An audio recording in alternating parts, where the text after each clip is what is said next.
Occasion ఏదైనా location ఎక్కడైనా తెలుగువారి వేడుక అంటే ఆలివ్ మిఠాయి ఉండాల్సిందే.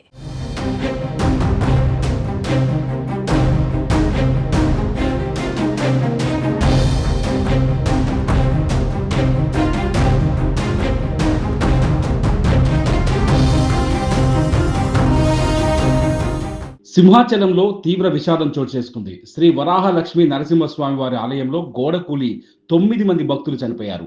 పలువురికి తీవ్ర గాయాలయ్యాయి. వారిని హుటాహుటిన ఆసుపత్రికి తరలించారు. అత్యవసర చికిత్స అందిస్తున్నారు. స్వామివారికి నిర్వహించే వార్షిక చందనోత్సవం వేడుకల సందర్భంగా భారీగా భక్తులు తరలిరాగా రూ. 300 టికెట్ కౌంటర్ దగ్గర గాలివానకు గోడ కూలి పెను ప్రమాదం జరిగింది.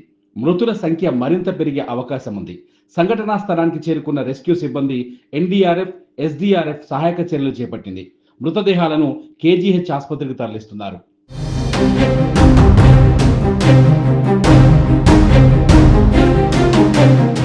సింహాచలం లక్ష్మీనరసింహస్వామి వారికి ప్రతి సంవత్సరం చందనోత్సవం నిర్వహించడం ఆనవాయితీగా వస్తోంది.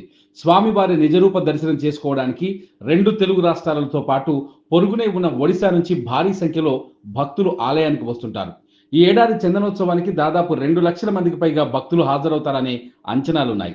దీనికోసం ప్రభుత్వం ఏర్పాట్లు చేసింది. ఎండ తీవ్రతను దృష్టిలో పెట్టుకొని ఆలయ ప్రాంగణంలో షామియానాలు వేశారు. రూ. 300, రూ. 1000, రూ. 1500 టికెట్లు ఉన్న భక్తుల కోసం వేర్వేరుగా క్యూ లైన్లను ఏర్పాటు చేశారు. అయితే దురదృష్టం వెంటాడి రూ. 300 ప్రత్యేక దర్శనం క్యూ లైన్లో ప్రమాదం జరగడం విషాదాన్ని నింపింది. బుధవారం తెల్లవారుజామున 2 గంటల 30 నిమిషాల సమయంలో ఉరుములు మెరుపులతో కూడిన భారీ వర్షం కురిసింది. ఈ క్రమంలో గోడ కూలింది. ఆ పక్క నుంచి క్యూ లైన్లోకి వెళుతున్న భక్తులపై గోడ విరిగిపడింది. ప్రమాదంపై సీఎం చంద్రబాబు తీవ్ర దిగ్భ్రాంతిని వ్యక్తం చేశారు. మరణించిన వారి కుటుంబాలకు ప్రగాఢ సానుభూతిని తెలియజేశారు. అక్కడి పరిస్థితిపై జిల్లా కలెక్టర్ ఎస్పీతో మాట్లాడారు. ఘటనకు గల కారణాలు, క్షేత్రస్థాయిలో అందుతున్న సాయం తదితర అంశాలపై అధికారులు ఆయనకు వివరించారు. తీసుకోవాల్సిన చర్యలపై సీఎం దిశానిర్దేశం చేశారు. గాయపడిన వారికి మెరుగైన చికిత్స అందించాలని ఆదేశించారు. సింహాచలంలో గోడ కూలిన ఘటనా స్థలంలో పరిస్థితిని సమీక్షిస్తున్నామని, సహాయక చర్యలను పర్యవేక్షిస్తున్నామని హోంమంత్రి అనిత తెలిపారు. సింహగిరి బస్టాండ్ నుంచి ఎగువకు వెళ్లే మార్గంలో షాపింగ్ కాంప్లెక్స్ వద్ద రూ. 300 టికెట్ క్యూ లైన్ సిమెంట్ గోడ కూలిందన్నారు.